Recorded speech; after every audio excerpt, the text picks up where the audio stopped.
Hello, people of YouTube. It's Deepak here, and my lights just switched right at the moment I did my intro. Crap. Anyway, let's forget about that. Welcome to the DCS news for the 1st of April 2023. There was no tutorial video this week, sadly, because I ran out of time while filming, and while I'm doing this intro, I'm also scrabbling around and trying to find my lighting controls. I have a very clever system that turns lights on and off based on the time of day, and I just managed to trigger it exactly. Anyway, so yeah, no tutorial video this week because I sadly ran out of time, but we are going to be continuing with most likely the Black Shark 3 series very, very soon. So welcome to the stream, Tog, Sim Taylor, Yogi, Red Hall, Ciniam, Only Napalm, Storm Kambari, Mark S, Pink Floyd, Mr. Yeti, Rex Hall, Glorogat, and Paul Dillon. Welcome everybody to the stream, and let's bring on board the one and only dotChuckles. Hello. Oh, hi. Welcome to this most prestigious stream. Welcome, yes. Packer Edge. So, yeah, what's been going on? I guess we should probably start, as we often do, with the news. I went on the internet, and I saw this. Uh-oh. Yeah, no, it's not one of those situations. So, yeah, we have Red Arrows begin blue makeover thanks to funding. Yeah. Well, I mean, there has been big questions over funding over the Red Arrows. I mean, with defense cuts and things like that, you know. Yeah. It's makes perfect sense.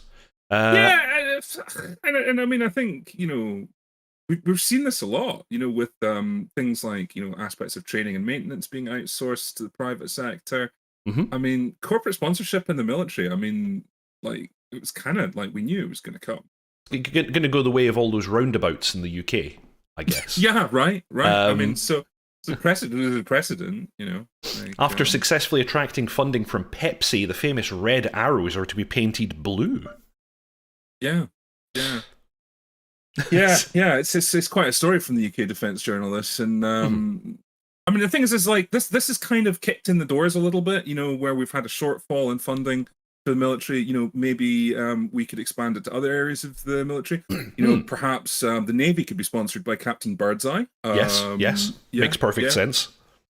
Yeah, you know, perhaps Volvo could sponsor some tanks. That would be quite good. Yeah.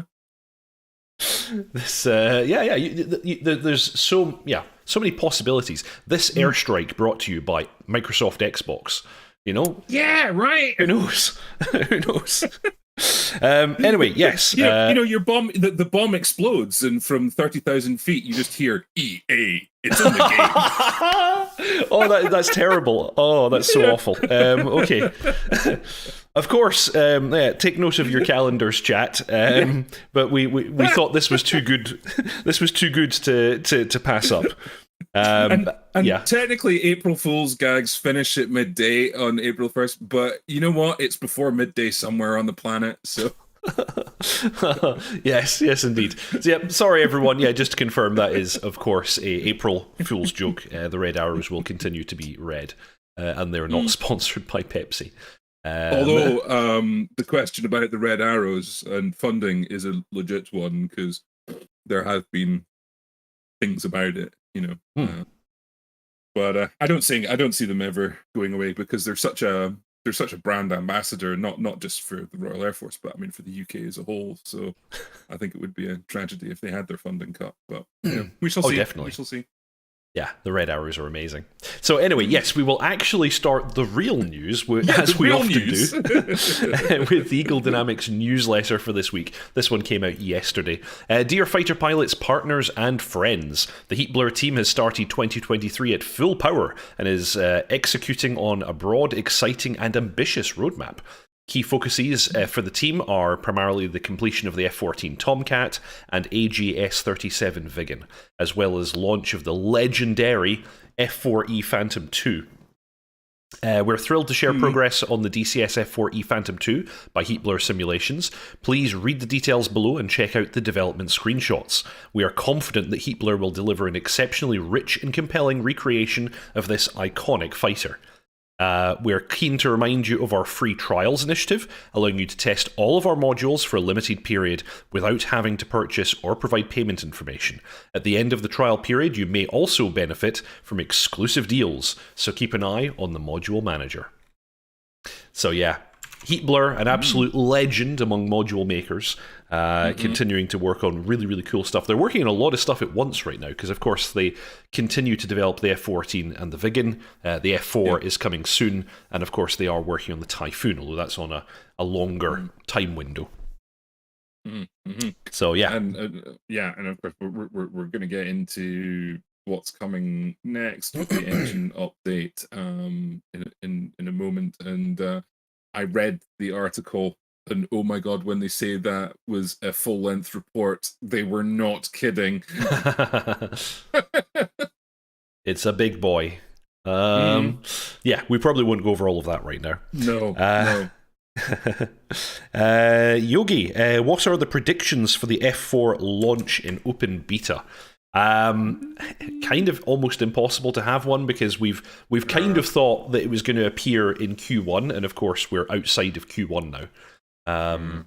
So it could be any time now, I would say.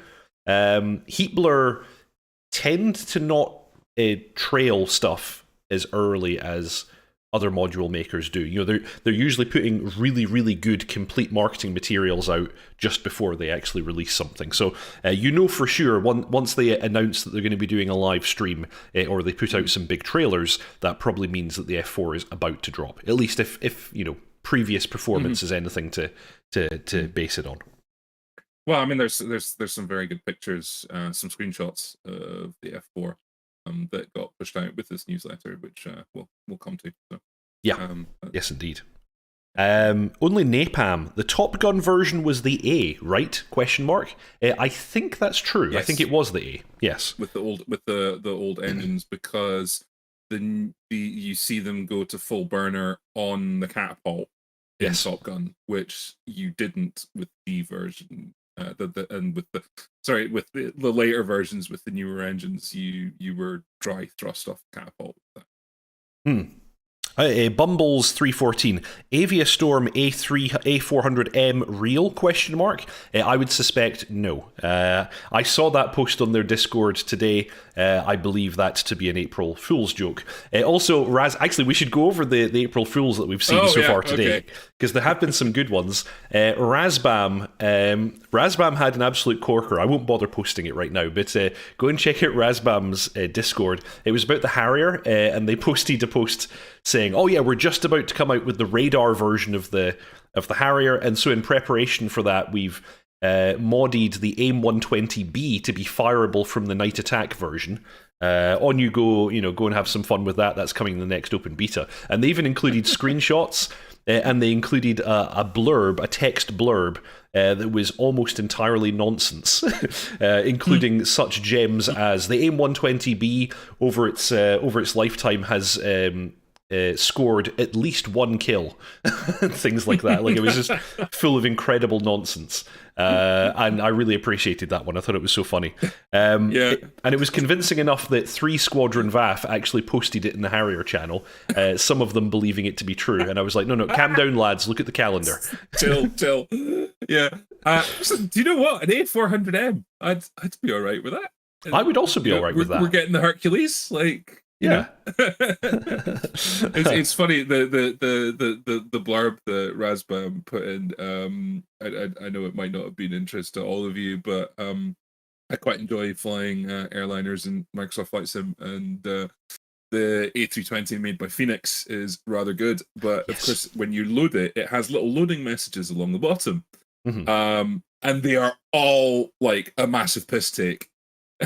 I think one of them is something like dozens of passengers fly on A320s every day. I know, it's like that. That's brilliant. And there was another one that's like, did you know that Airbus is actually a combination of the words air from airplane and bus? Yes. And the little pointed remark to PMDG, which is, at first loading of the Fenix A320, it'll take exactly the same time as all the other loadings. Ooh, sick burn. Right? Oh. Thank you very much, Yogi, for the contribution. That's very much appreciated. Thank you. Griff Nizzle, please don't talk about the Phantom today too much. April Fool's false copium overdosing. No, the Phantom is definitely coming. Don't worry about that. No Harrier afterburner. Oof, imagine. Could you imagine? They did actually work. There was a prototype. It wasn't an actual Harrier. It was whatever. What was the aircraft before the Harrier that was just a test bed? It was like the HS1 something, 1-2 something. Yeah. Kestrel. Yeah. They called it the Kestrel. Kestrel. Yeah. So if I'm remembering correctly, there was a version of the Kestrel with afterburners. Now, at what stage that got to, I don't know. But for whatever reason, they decided that it wasn't a good idea. I don't know. Certainly the engine that was developed with the vectoring thrust never had afterburners. However, there was a version on the drawing board which was supposed to be a supersonic Harrier. That looked a little bit like a Jaguar actually, and had vectored thrust that used afterburners, but I don't think they could make it work with sort of diverting the nozzle with the sort of technology they had at the time, and it was eventually abandoned. Of course, the original Harrier was supersonic, just. But the later models sadly lost that ability due to increased drag and weight. Mole, interesting that both the newsletter and the Heatblur article in the F-14 name dropped the A4E. Yes. It's coming one day. Mentions of the A6, which is deeply exciting. But I like this one. Aronov, Harrier afterburner is enabled by switching the JPTL off. After some time, everything after the combustion chamber will burn. Yeah. That's like, I really must dig it out. The famous write-up of how the Harrier works that was done in, I think it was like the sort of the station paper. And it's a work of genius. It's written up in full in the appendix of Harrier Boys. But one of the things is, like, to wake the jet up, you have to remove pins out of the ejector seat and poke it into the aircraft. Yes. And actually, if you want your Harrier to go very fast, you have to turn off the JPTL and then enable manual fuel.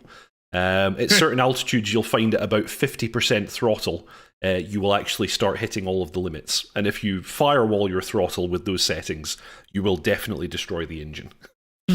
Lots of fun. Anyway, let's continue. F-14A/B Tomcat development report.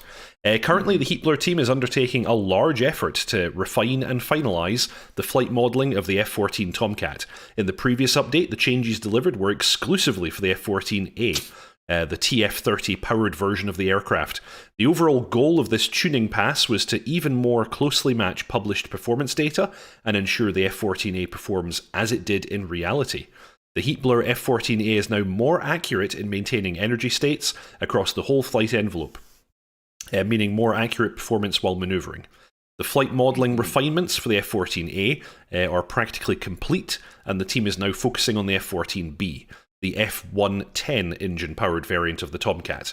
If you're interested in a full report and analysis of the changes, the methodologies used, and the data sources involved, please read a full-length report and article available here.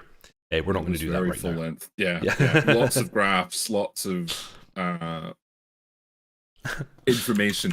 But the takeaway here is that, like, the level of depth they've gone to, but not just that, the increase in accuracy. So, like, what's interesting is looking at this doghouse plot on the newsletter is that you can see that the original flight model had this kind of effectively limit at Mach 1 that it really, like, when, in terms of turn rate, it was just doing some weird stuff, and then it would poke through Mach 1, and then it would sort of, albeit at a higher rate, it would follow the same kind of trajectory. So you can see that they've really smoothed that out.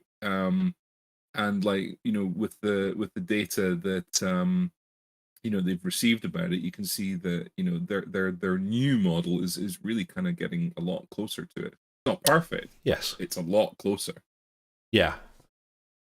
Yeah, it looks really good. Heatblur have done amazing work modeling not just the aircraft, but also the Phoenix missile, which is something they did a lot of research for. Other major... Sorry. Which is interesting, because my understanding was that ED had taken over all the weapons modeling. So that was the case, but Heatblur got an exception, as I understand it, for the Phoenix, because it is a weapon literally only used by that aircraft and no other. So I think that's how they managed to wrangle that one. Okay. Yeah, because no other aircraft has ever fired the Phoenix. Although I think they were considering it... Yeah, it was considered for the F-15, but I think for various reasons that was never going to work. I think the Air Force rejected it. They did. I think they tested it and went, "This is crap." Well, there's that, but there's also the fact that, like, payload-wise, it was a bit much for an F-15 to have those gigantic missiles. Because actually, one of the main reasons that the F-14 can even carry these things is because it has the tunnel that they can just nestle in. Yeah. To hang one of those on a pylon on your wing is that's a bit draggy and a bit much weight to have all the way out there. Yeah. So, other major additions to the F-14 and AGS-37 Viggen include quality of life features such as movable mirrors, new details for static aircraft, as well as the first version of Forge, a key feature of the DCS F-14 Tomcat. This is something they advertised from the very beginning. Like, if you look at the earliest F-14 trailers, they talk about Forge. Yeah. And sadly, it's always been a lower priority than everything else, which, that makes perfect sense. But it's really cool seeing it now. And this little GIF in the middle of the page right now, you can see the first iteration of Forge, where the I forget exactly what that panel is called, but that control panel at the top here actually has some variations. Apparently in the real aircraft, I watched a YouTube video where an actual Tomcat pilot was talking about this. These transparent button covers were friction fit. And in the real aircraft, it wasn't unusual for you to push it in and for it to ping out and end up in the cockpit.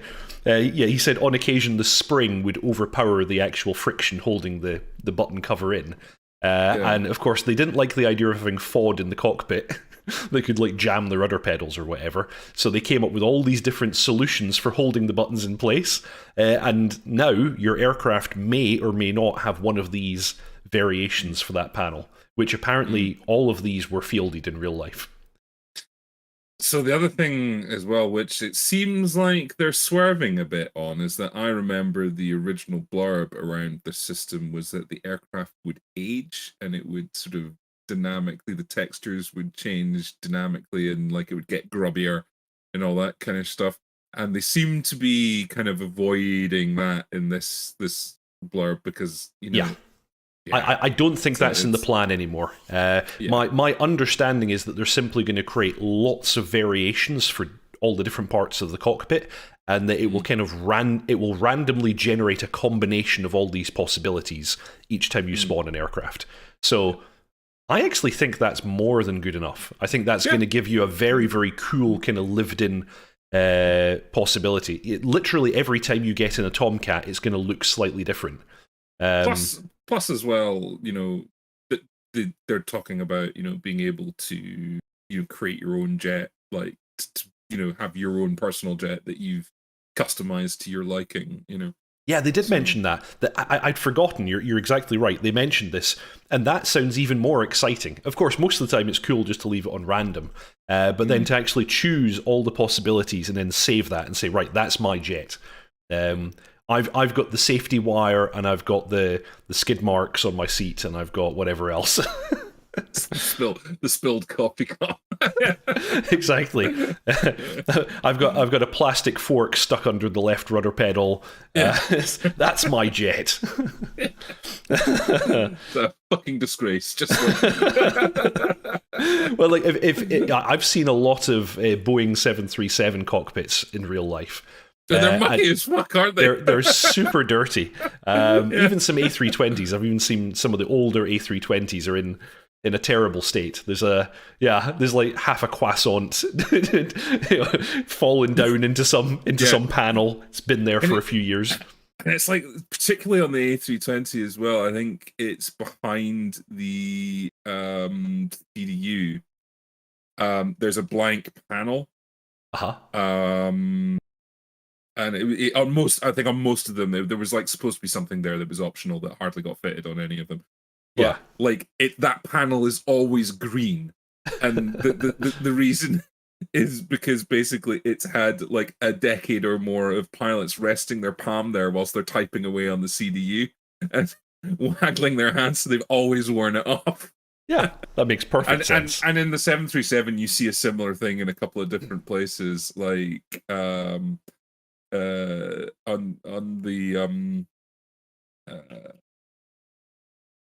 transponder, like the old ones that has dial but doesn't have the push buttons. They're always like got this green circle around them because of being twiddled for like 20 years. Exactly.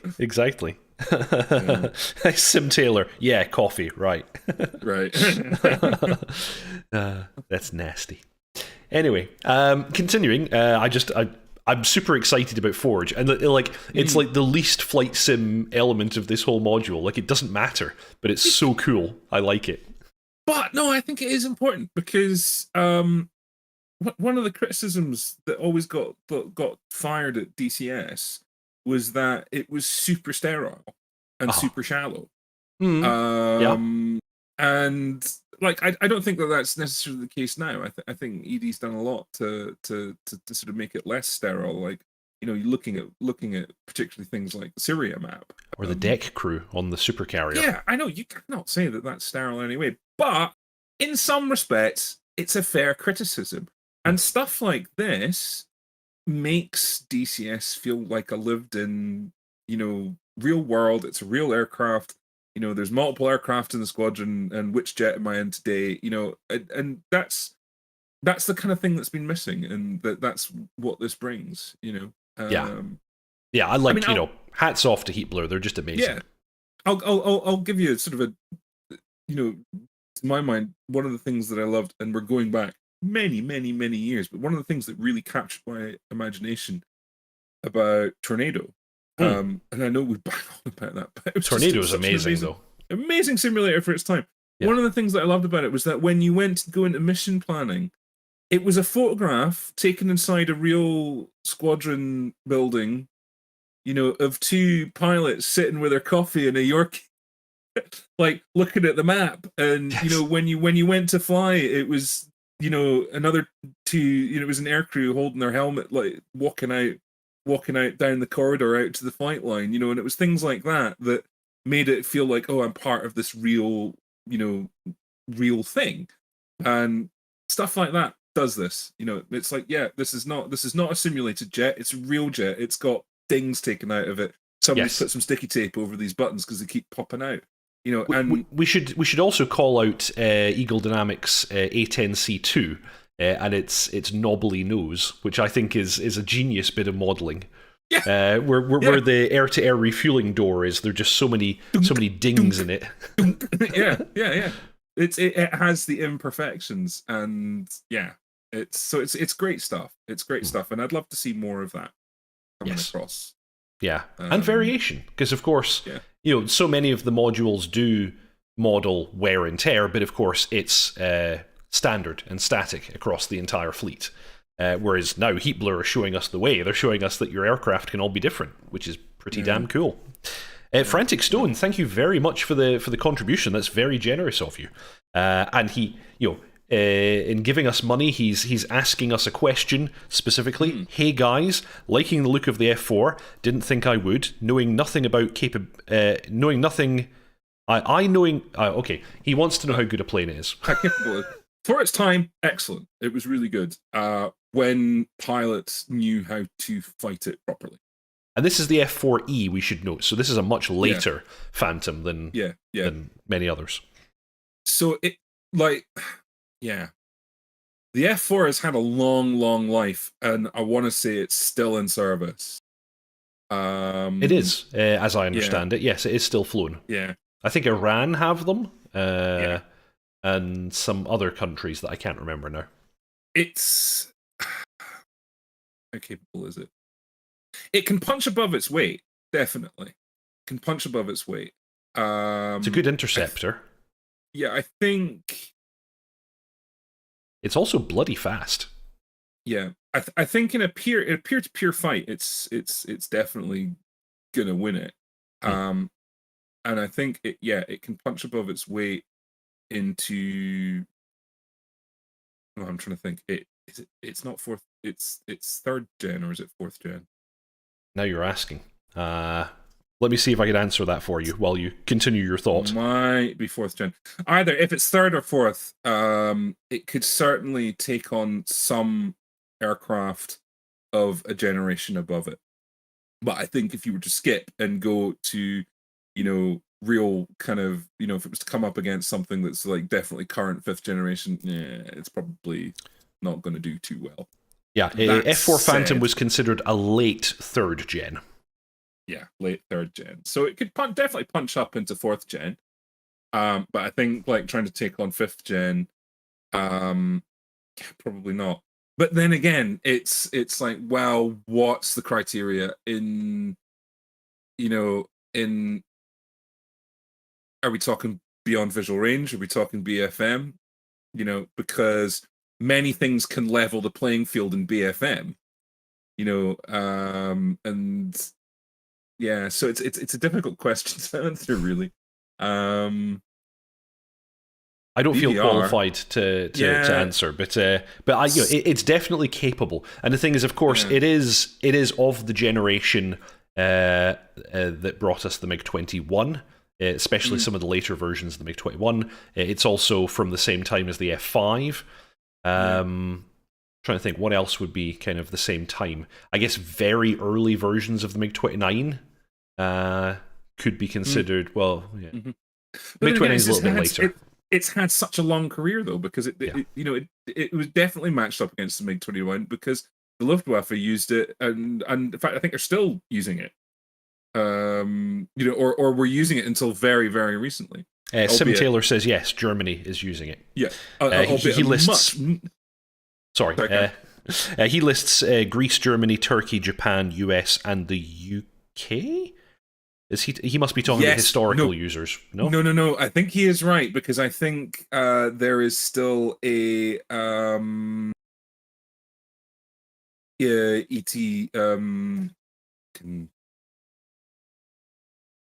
ETPS.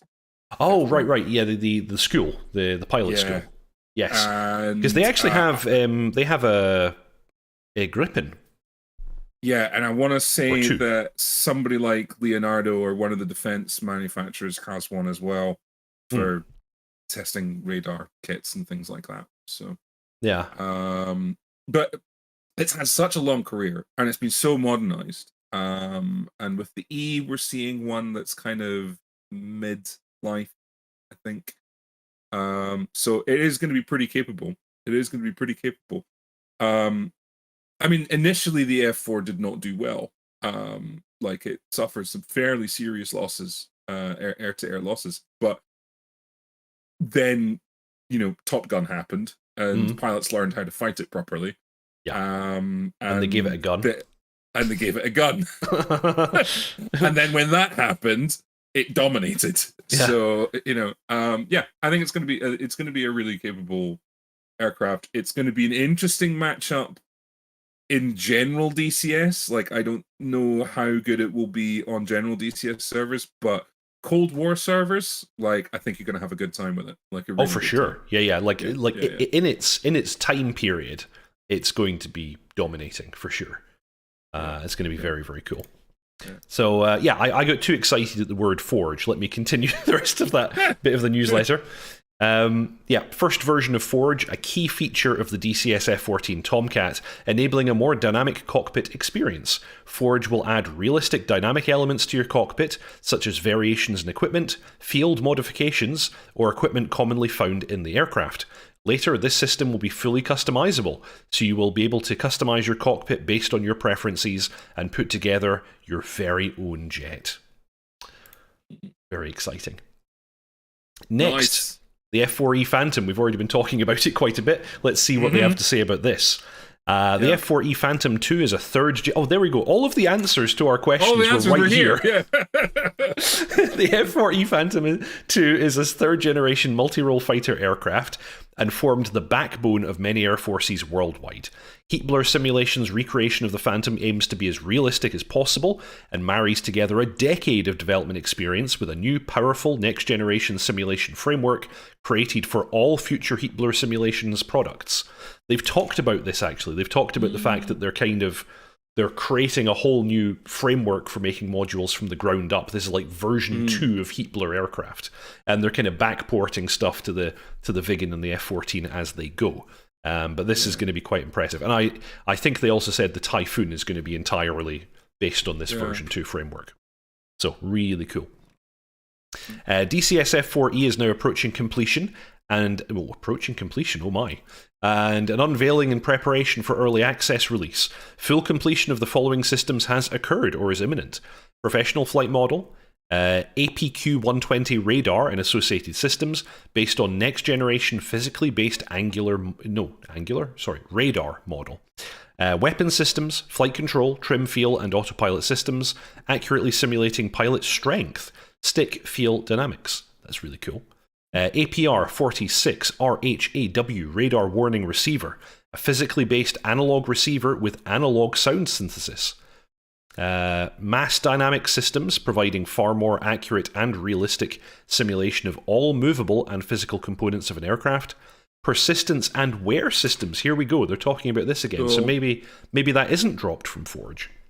And much more. Yeah, but I don't think that's around the cockpit. I think that's like, like if you're, in the Phoenix or the Black Square Baron, if you use oil, like your oil level carries over, or if you don't top up your oxygen, that all carries over. I think it's more around that. Okay. Mean time to failure stuff. Yes. Where they sort of implement the possibility of, okay, you've flown this engine 10,000 hours, it's now very likely to fail. Like, I think that's what they're talking about there. Yeah. Okay. Lil Trill, Luftwaffe F4F could shoot AIM-120s, so it was good in BVR, where speed is more important than turn rate. Yogi is desperate to know, will it come with RAF skins? We don't know. There's nothing stopping somebody making RAF skins for it, of course, so that guaranteed there will be RAF skins for it somewhere. Because this is well, no, it's not, because the RAF had their own version, the fat version. Yeah, the RAF version even had a different fuselage and different engines. Exactly. This is not going to be the right version of the aircraft. Yeah, but there's nothing stopping you. Yeah, true. You could make an RAF skin. I mean, the RAF version of the Phantom was the daddy because it had the big engines. It was, it was honkingly powerful. Yeah. Yeah. So I mean, so there's. I mean, this is the thing. Is like, in terms of its use, the F4 Phantom was used in the largest air force in the world, the second largest air force in the world, and the third largest air force in the world. That being the U.S. Air Force, the U.S. Navy, and the U.S. Marine Corps. Yes. Because those were the 1, 2, 3 largest air forces in the world, which is crazy. It was just used everywhere. So, everybody's going to know the Phantom when it comes. Very much so. Yeah. Yeah, and as Griff Nizzle says, the first version we're getting is US Air Force, but Heatblur have said that they intend to make Navy and Marine versions in the future. However, I don't know if there was talk of that being an additional purchase or what, but yeah, there will be multiple versions eventually. Yeah, as Griff Nizzle says, they did say it would probably be a separate module and not included. So, yeah.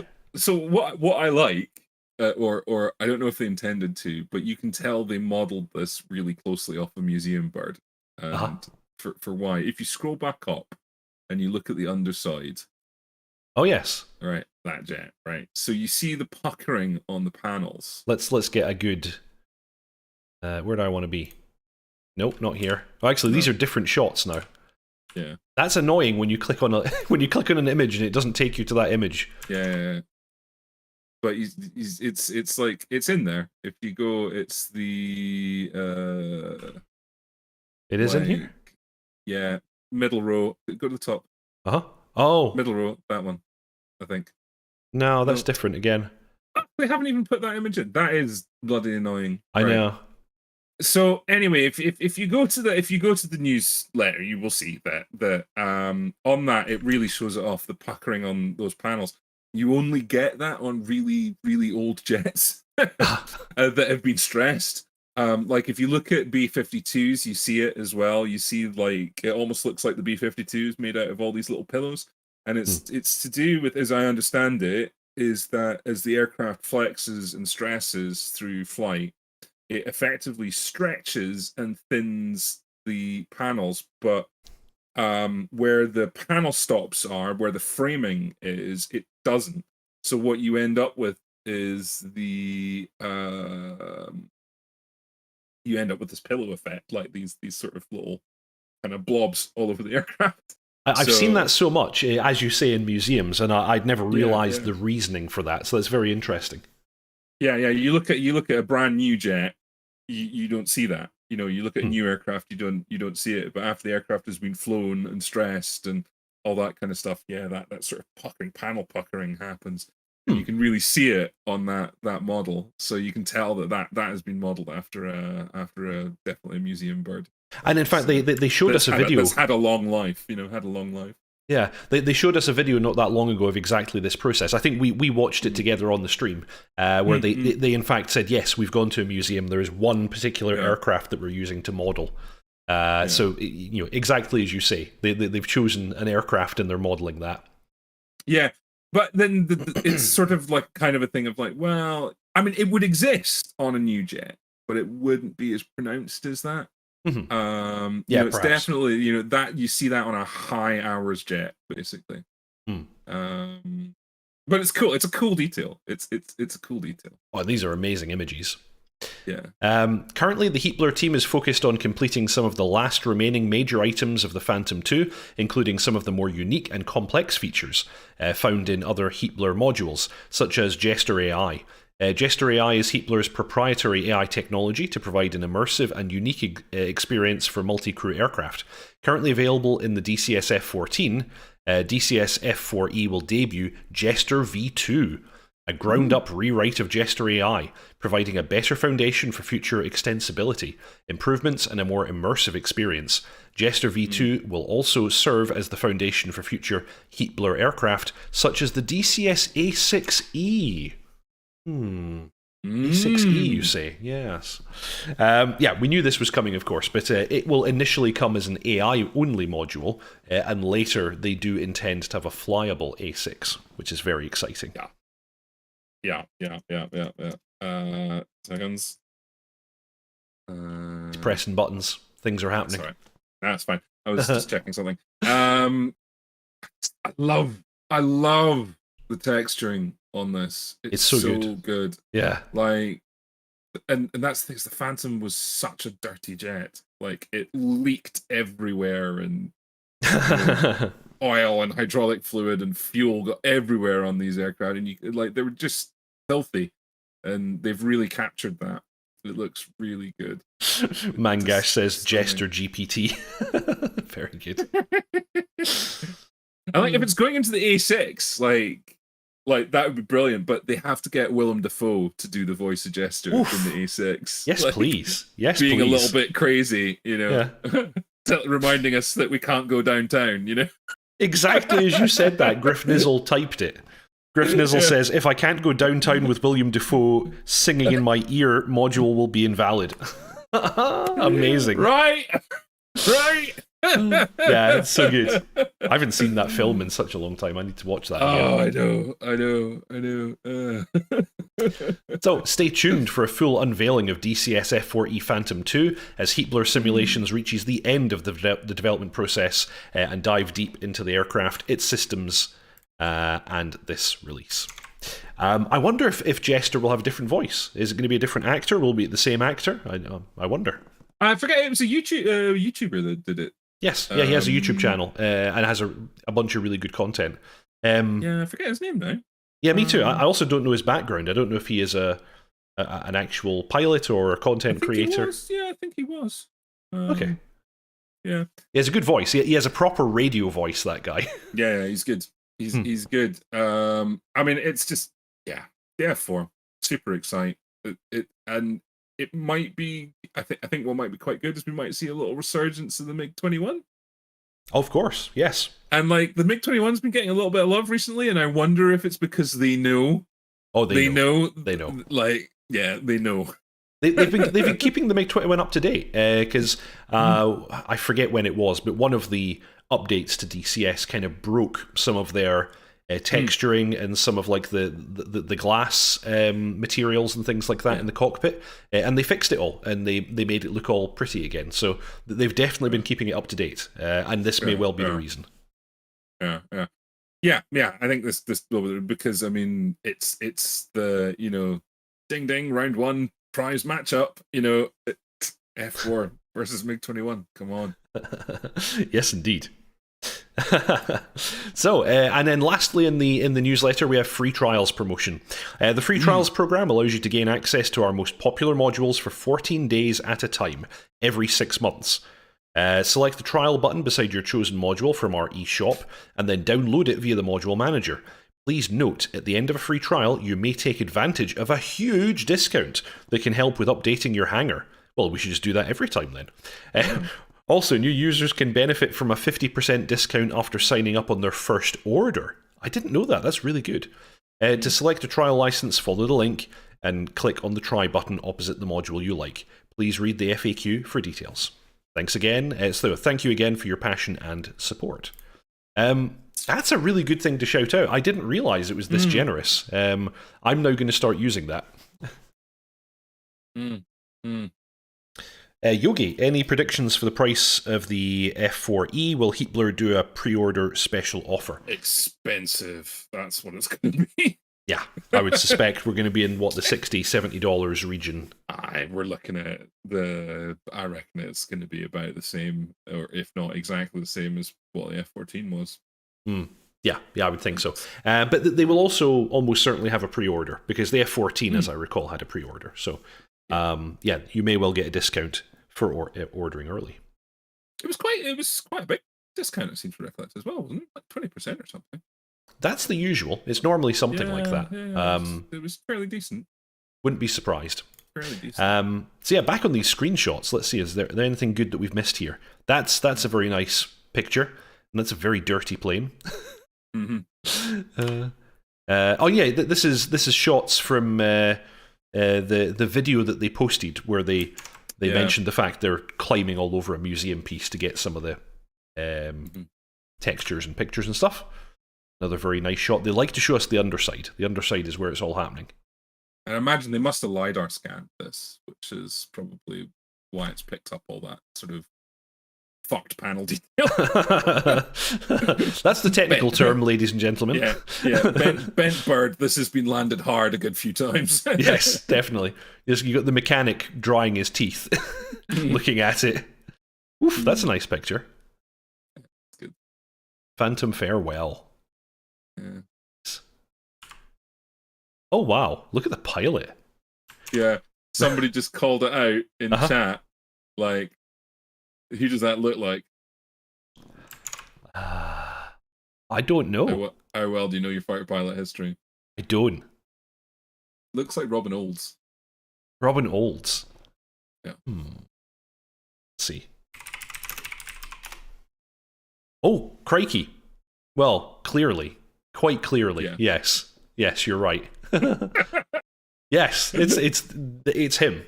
It's him. Yeah. Okay. With some tweaks, with some tweaks. Yeah. That's really good. I did not know. He's got a period appropriate fighter pilot mustache. He has. He has. Oh, very nice. Robin Olds.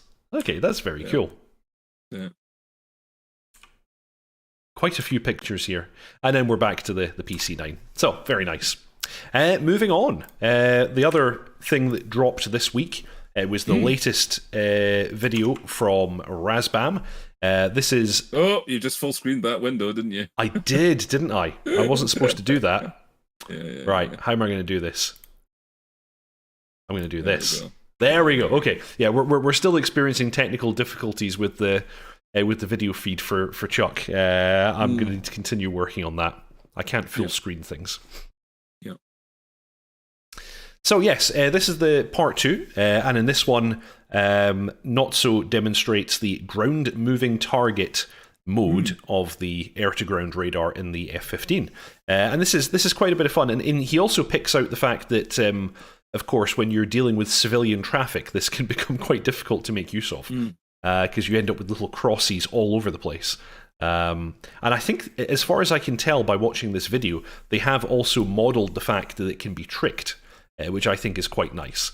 Because, of course, I fly the Harrier a lot, and the Harrier, our FLIR hotspot detector, famously mostly produces false positives. Yeah.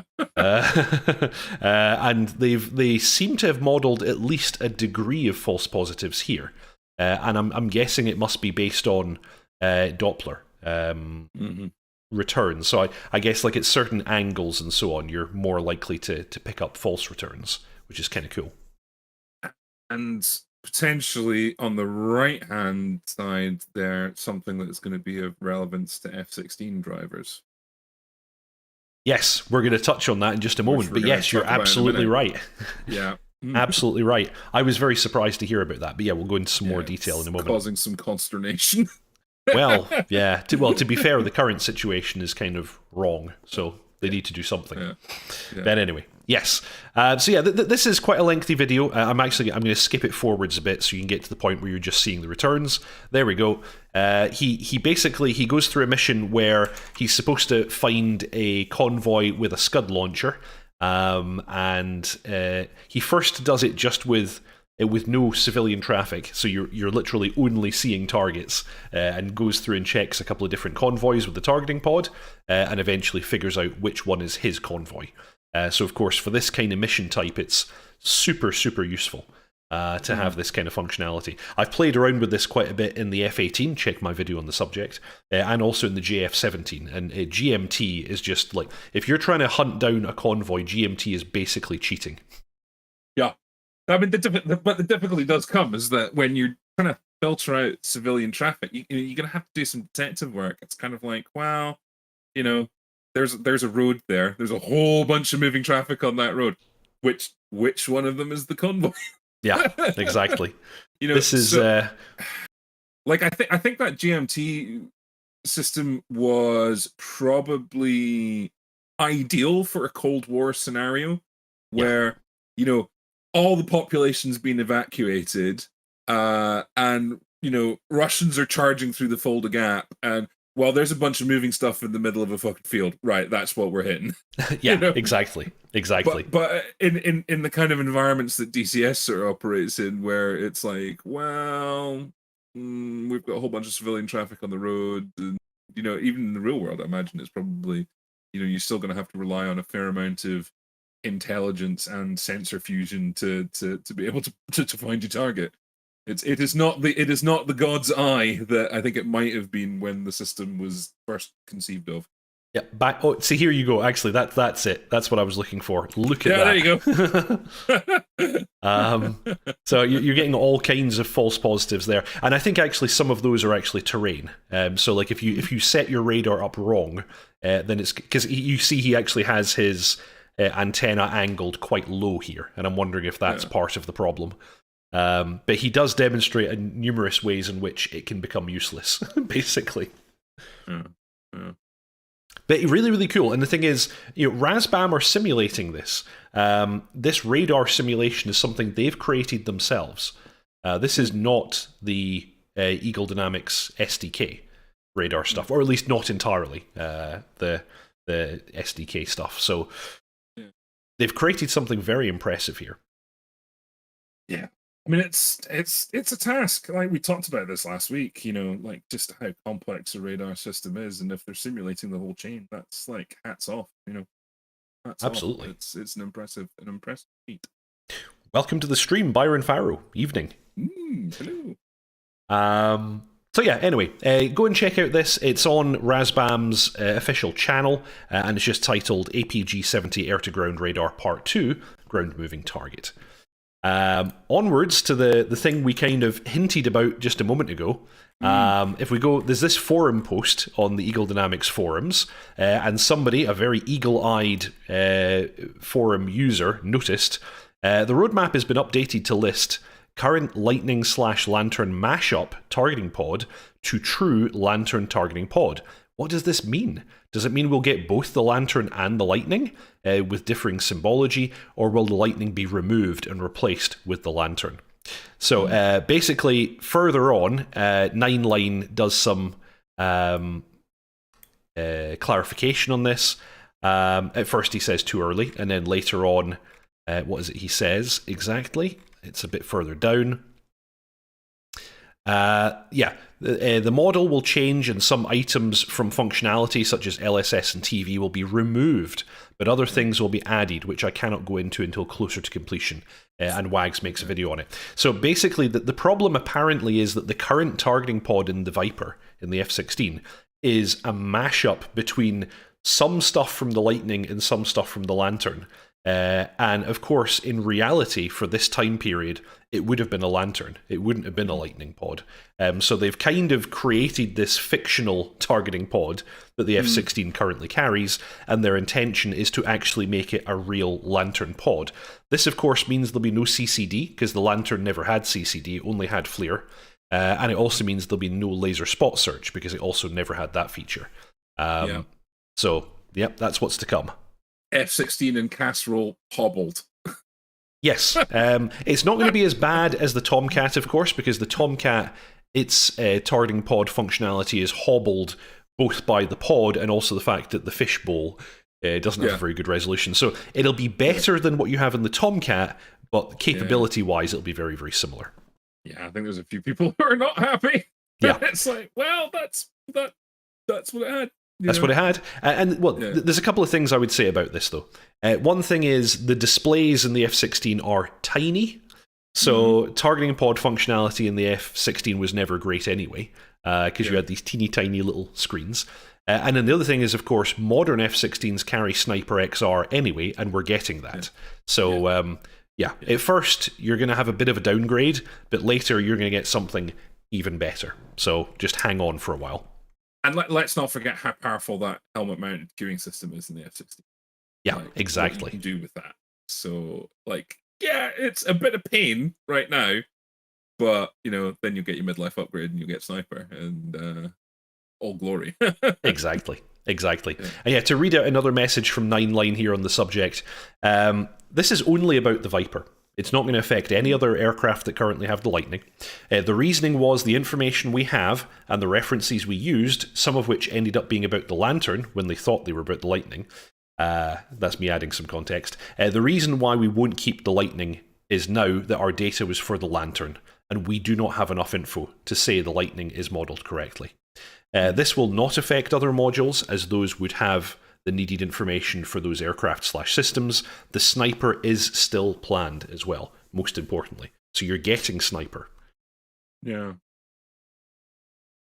Sim Taylor always wondered, what is the freeze date on the aircraft and systems? What is the cutoff date for the F-16? They actually did go over this in the roadmap for the F-16, so I might be able to very quickly tell you that. Because they did tell us.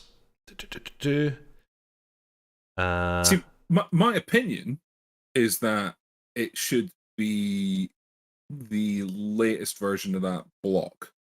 Like, Yes. when did that block? 2007 says the document.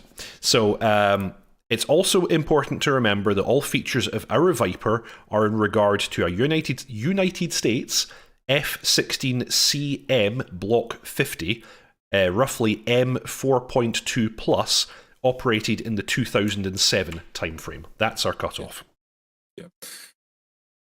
Yeah, it's my opinion that it should be whenever that block went out. So, like, you should be able to have, like, the last, what it had at the end of its service.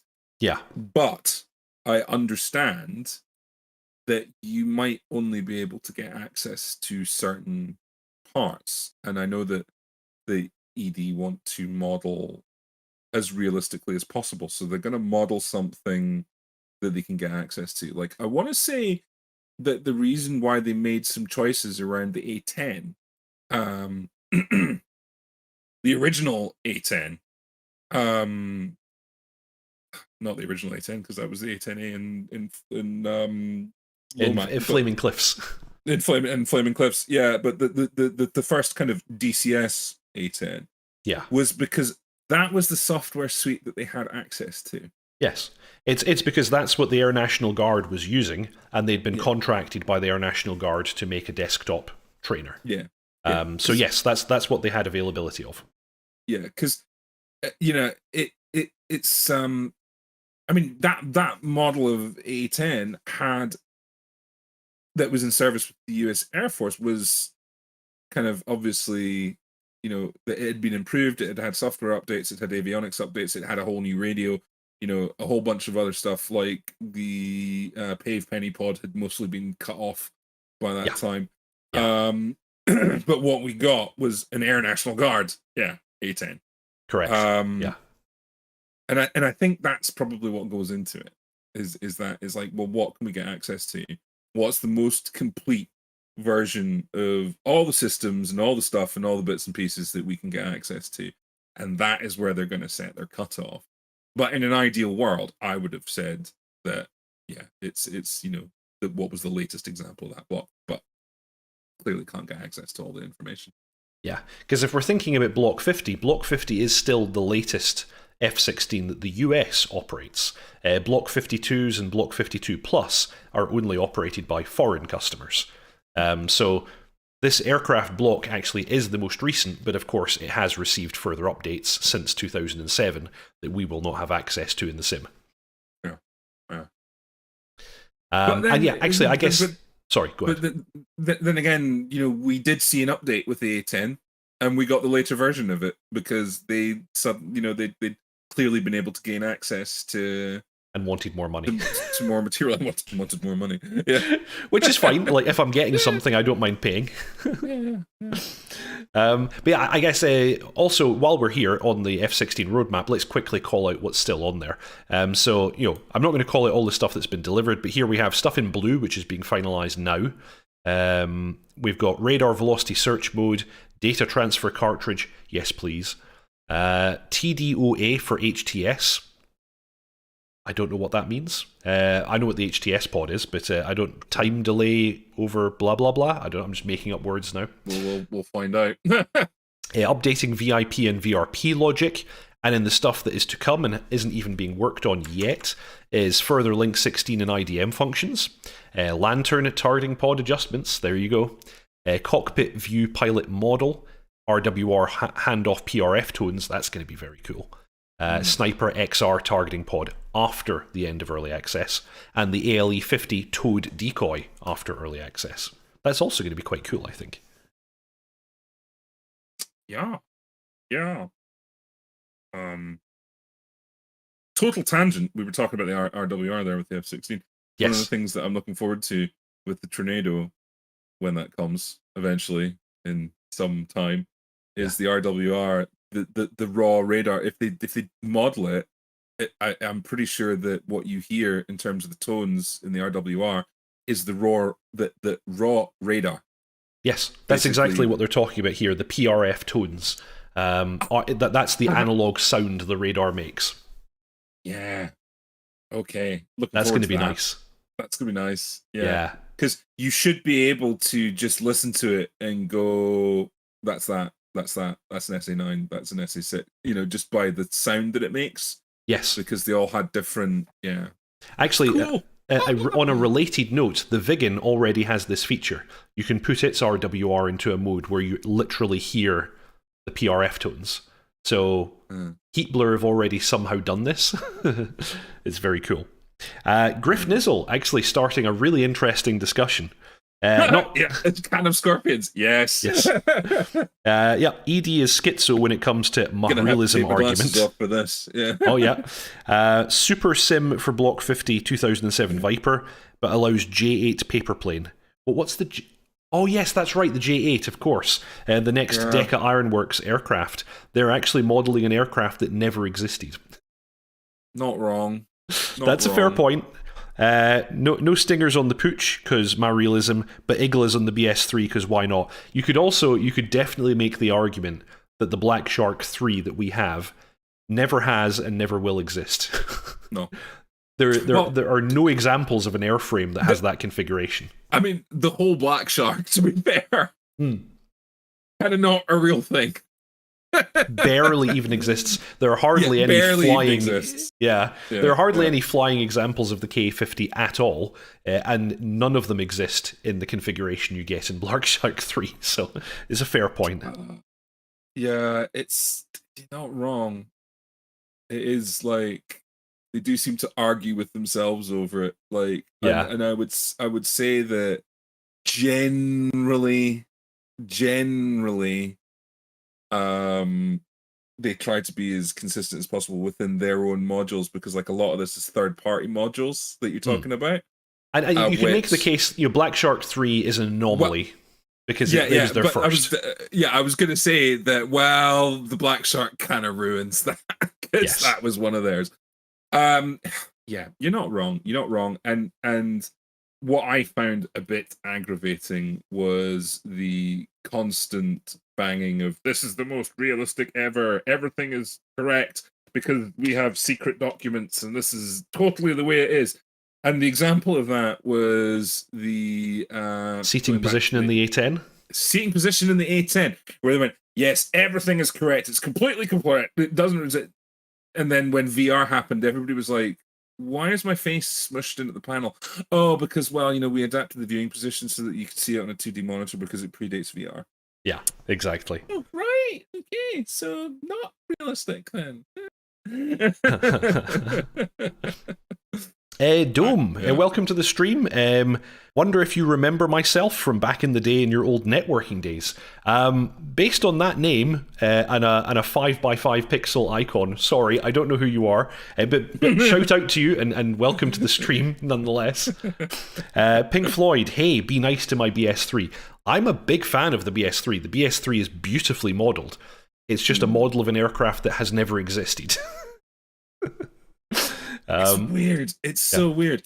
Like, and I get it. I think it was probably because it was the only Russian attack helicopter that they could probably get their hands on, and at the time were allowed to model. Yeah. And then that door got shut really fast in recent years. I also suspect that Kamov, because I know that I don't think this was actually an agreement with the Russian military. As I understand it, this was an agreement with Kamov. And I suspect that they allowed ED to model it in order to try and drum up foreign sales. Like, I think that's the only reason they allowed this, because they were like, well, it's a kind of prototype Frankenstein thing anyway. Why not let them poke around it, and then maybe we'll be able to sell some even. And it wasn't good either. It's yeah. The thing is, the KA-50. Let's be honest here. The KA-50 was an experiment into the concept of a single crewed attack helicopter. And they did a bloody good job of it, but it was still a failure. Yeah, because I mean, like, it's just the task saturation is real, Yeah. In the low-level environment, attack helicopter, single pilot, oofed. But the KA-52... Yes. Which is the one they actually built a lot of. And pretty formidable, and they actually sold, Exactly. So, yeah, the whole, but my realism thing, like, you're not wrong, because even the whole concept of the Black Shark was, Yeah, Actually, weirdness. I hate to give him a big head, but Griff Nizzle again making really good points. I wish they gave us options instead of being so hardline sometimes. I'm gonna kind of paraphrase what Griff Nizzle is saying here. The concept of having profiles on an aircraft, and actually, to be fair, with the Black Shark 3, we do have that. The Black Shark 3 has an option to flip it between a real configuration and one with the Iglas, which is kind of cool. And also, Razbam have been talking about the Strike Eagle providing profiles for different eras of aircraft, and they've said they're going to deliver different eras of the F-15E Strike Eagle in chronological order, which sounds really cool. So this would be rather cool. So, like, say, for example, F4 probably being a great example. Say I grab an F4 and I hit a little drop down and I choose, okay, I want this to be an RAF F4, and then all of the weapon restrictions and equipment are fitted to that. It's a lovely idea. It's a lovely idea, and I love it. But can you imagine the chaos that would cause in development? And in mission editing and all kinds of stuff. And in mission editing. Because it's like, you think about that some of those tweaks, like weapon loadouts, like I'm thinking of the Jaguar. I forget which weapon it was. I think. Are you thinking about the overwing pylons? No. I'm thinking of did the Jaguar have a Maverick fit out? I don't know. I could be wrong. It was either the Jaguar, but anyway, when the Maverick fit out happened, like they had to figure out how to wire it into the systems and all that kind of stuff, and like, okay, I know it's simulated, but the thing is that a lot of these systems are simulated. So now you've got to have different bits and pieces and plugged in for different versions, and like, so now you're not just developing one aircraft, you're developing an aircraft and then this variant and this variant and this variant and this variant. Like, I think it could totally be done, but I reckon you'd end up like utterly, like you'd be tripling the development time and like all the bug testing that would have to go into it. Oh, quite possibly. I'd still want to see it. Like, I'd still want to see it. Well, we're already getting it. Razbam are going to deliver on this. So, yeah, we're going to get some of this. Yeah. But counterpoint, you've already mentioned they already do something like that with Black Shark Razbam with Mudhen. Yeah, it's true. Yeah. It's true. Hey, maybe we'll see more of that. That'd be cool. Yeah.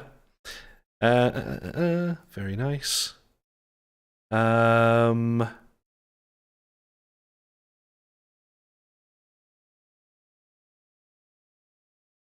Yeah, okay, sorry, I'm up to date with the chat now. I was wondering if there's something else that I should jump onto there. Alrighty, and Dome, I may or may not know who you are, but I certainly know the context, so welcome to the stream. It's good to have you aboard, and yeah, you should listen in for us pimping the VAF a bit later in this stream, if you're getting into DCS just now. On to the last item that I have on the news for today, and that is that we got some images of the LA7 on Octopus G's Facebook page. Quick note to module developers, please stop putting stuff on your Facebook. I'm never going to find it.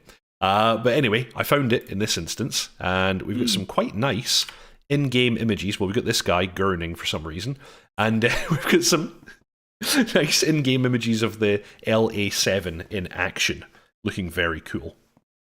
Pretty plain tiny tail. Yes. Yeah, I wonder about the rudder authority there. And just honking big engine on this bad boy. Yeah. Must have had some power. So this is super, super cool. I'm glad that people are developing these World War II aircraft. As we've said many times, I myself have no interest in this. But what other people do behind closed doors is entirely their business. Exactly. If you want to fly some World War II stuff, then you go ahead and do that. Fine. You do that. Not kink shaming in any way. Definitely not. Fine. You carry on. Very much so. But yeah, that was the last thing. That was the last item that we had here. That's the news that we have for this week. So that leaves us with the very important work of pimping the VAF, dotChuckles. Yes. Very important. I know. So yeah, the VAF, the Virtual Air Force. It's a virtual online squadron originally started by myself and dotChuckles many moons ago. And you should find that the link to our Discord is in the chat in just a moment. And also, if you're watching this after the fact, just as I said it as well, that Storm Kambari's good. And if you're watching this after the fact, the link to our Discord is in the show notes below. We're a kind of opt-in milsim squadron. You have the option of joining us as a freelancer, flying basically any kind of aircraft you like, doing whatever training you would like to do, and joining whatever sessions you would like. Alternatively, you have the option of joining one of our internal numbered squadrons and doing training, obtaining your type rating, and all that sort of jazz. We currently have squadrons for the Apache, the A-10, the Harrier, the F-16, and the F-18. We do sessions every Tuesday and Thursday at 8 p.m. UK time, and we're usually doing kind of a number of weeks of training, and then we flip to a deployment and we do a few weeks of missions where we're actually doing simulated combat, which is a lot of fun. Please come join us. Everybody is welcome, whether you fly with us or not. We have people talking about food, talking about Ukraine, talking about flight sims in general, talking about all kinds of fun stuff. So come join us. Yeah, it's I think as well, like the thing that I'm excited for with the VAF right now is we're doing a lot more integration between our Discord and DCS.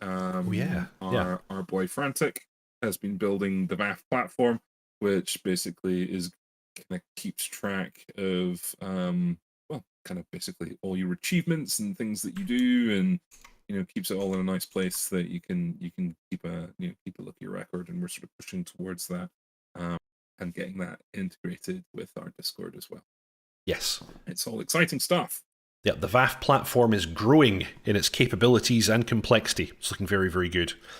Channel right, I'm going to pop on one day as soon as I learn the Jeff's radio. Been too lazy with the easy comms. Well, Channel right, I have just the videos for you because I have a very good tutorial playlist on YouTube all about the JF-17, and in that I do teach you how to use the radio, so go for it.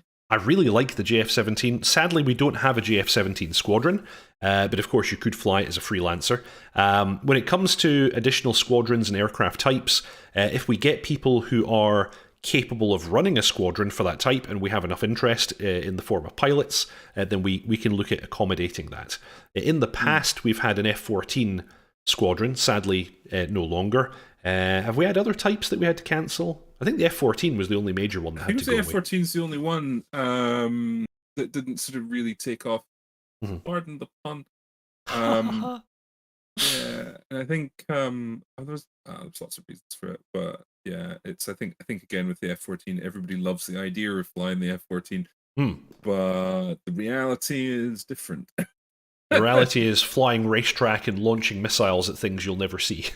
Yeah, pretty much. And like to be able to get the most out of that aircraft, it's a real challenge. Like, and it's you have to have somebody to really get the most out of the F-14.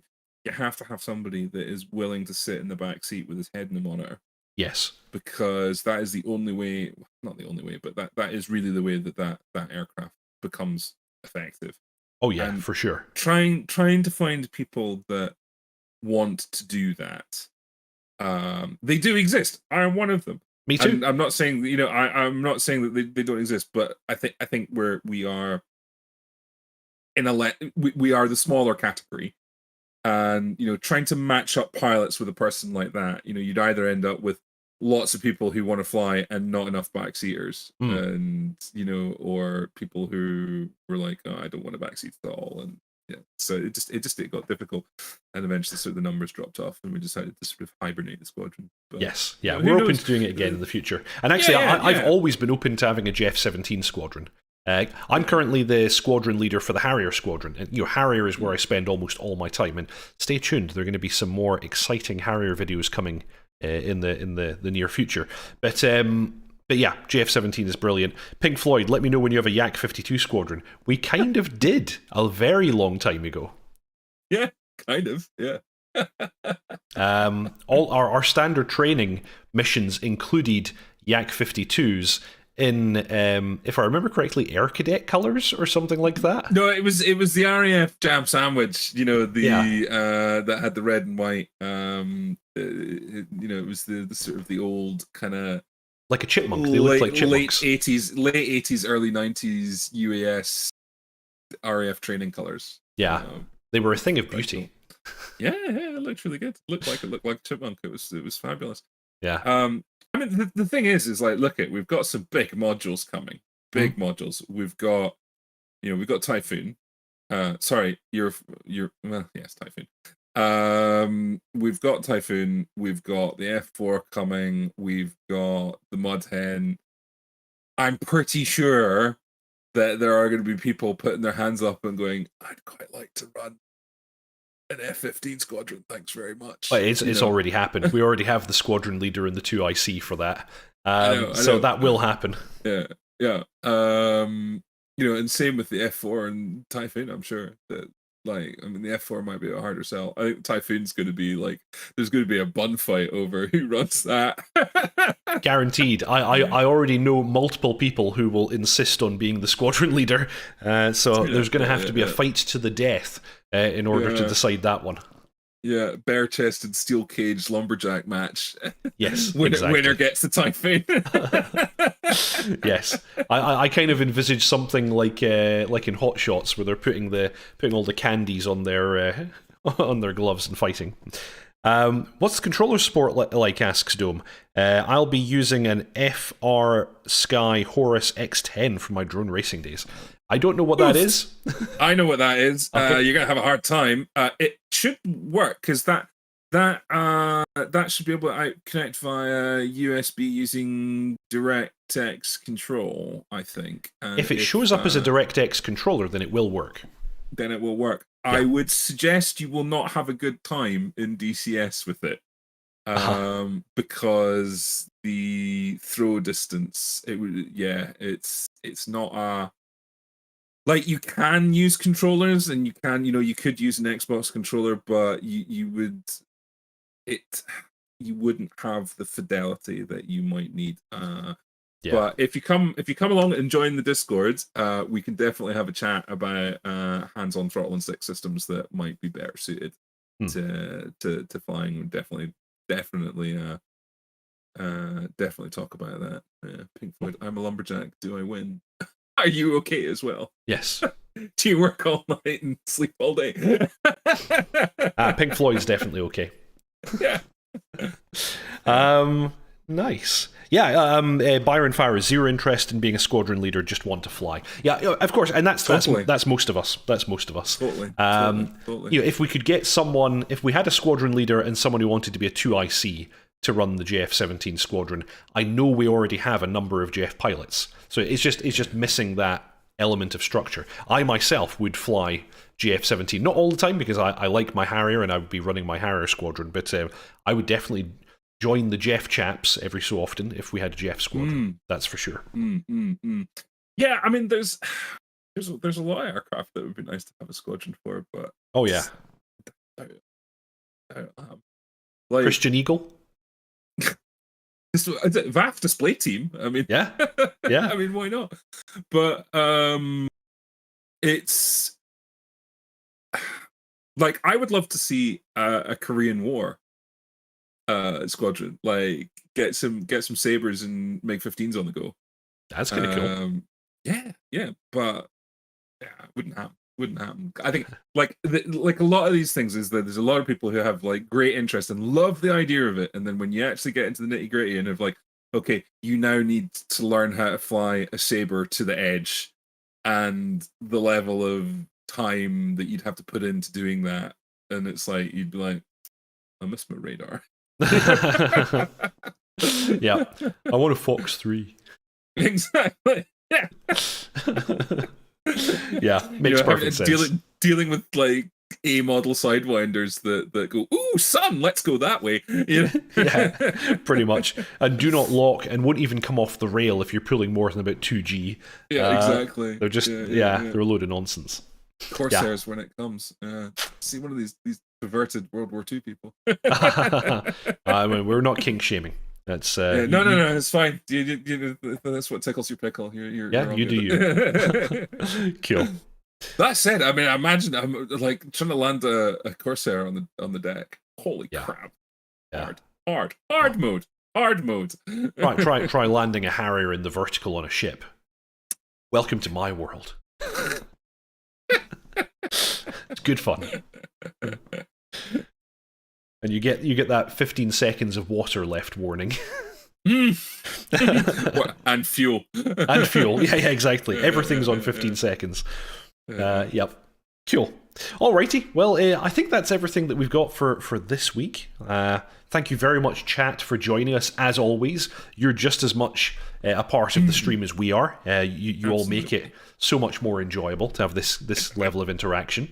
I definitely think, the DCS news is more about the chat and the interaction than the actual news a lot of the time. Yes. So he's been dotChuckles. I've been Deepak. Normally every Saturday I would do a premiere of a new tutorial video. Sadly this week I didn't. I ran out of time. But that's always followed by the DCS news, which just happens to be this thing, what you're watching right now. If you haven't already, please subscribe, like, and comment. That's a really big help to me and to the channel. You also have the option of joining Deepak's ground crew by clicking the join button below for a small monthly fee. That's a great way of supporting the channel. Big shout out to those of you who've already done so. Thank you very much, Harish Rajan, Leo Netzel, Byron Farrow, Storm Kimbari, Channel Right, Mangash, JR Walker, Chandler Hedgevald, Griff Nizzle, Mr. Yeti, Frantic Stone, Bread, Tier Zero, Erdink Ertan, Veli Tapani Kopikanas, Tiger Moto, and Pink Floyd. I salute you all. Thank you very much, everybody. And thank you for everyone who's watching. So I guess we'll see you all next time. We'll see you next week. In the meantime, fly safe. Ta-ta.